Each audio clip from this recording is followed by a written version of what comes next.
From our perspective, I think the genesis of Fab Furnish actually came with understanding what the consumer needs today, and when we started, I think we very strongly believed that consumers are looking at international trends, they are looking at international designs, they are traveling, they are seeing it on television, they want things which are modern, which something kind of defines them. And that is where we thought that furniture and home decor is a category where there was a huge gap. So that was one of the reasons where we started, and that is our insight on consumer today, which is to give them modern designs at affordable prices, and importantly, being able to refresh them very, very fast. Most of the traditional players find that very difficult because of the way the offline model is structured. And in an e-commerce way, it gives us great flexibility to introduce over 100 ranges, let's say, of coffee tables and keep refreshing it every 2 months or so. So that is one consumer insight that we kind of took to heart, and we are practicing and implementing it on an everyday basis. And I think second and very important in a category like ours is trust. And that is again where an online model or an e-commerce model greatly benefits to build trust in a category where traditionally, historically, the trust has not existed.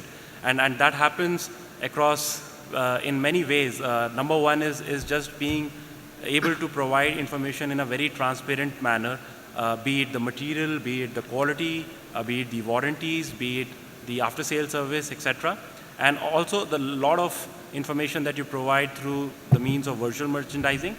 And lastly, being able to, customer is always able to reach out to you in a much less effort manner, because he doesn't have to necessarily make the effort to go to the store, but he can call you, he can ping you on Facebook or Twitter, and hence customer is able to kind of feels better in terms of being able to get the after-sale service that they may require. So I think from our perspective, being distinctive with assortment, being fast-paced with assortment, and being able to build trust, I think those are two very important needs for consumer today, apart from things like pricing and convenience. And I think those are the two things we took to heart, and that's what we are solving, at least in our category, for the new age customer.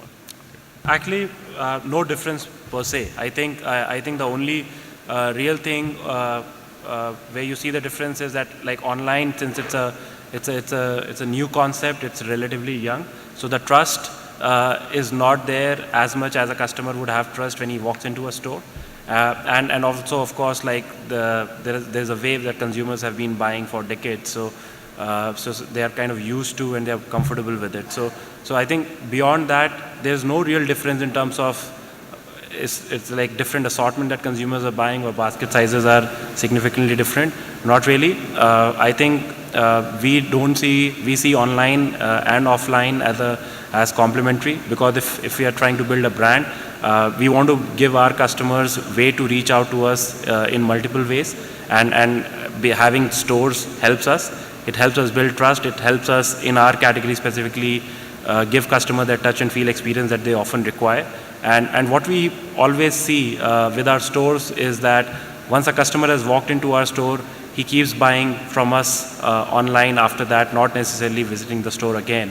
So that's a great validation for us that both the store and online can exist together, and in fact both support each other in terms of helping consumers make their decisions better and more effectively. In our case, furniture being a high value category,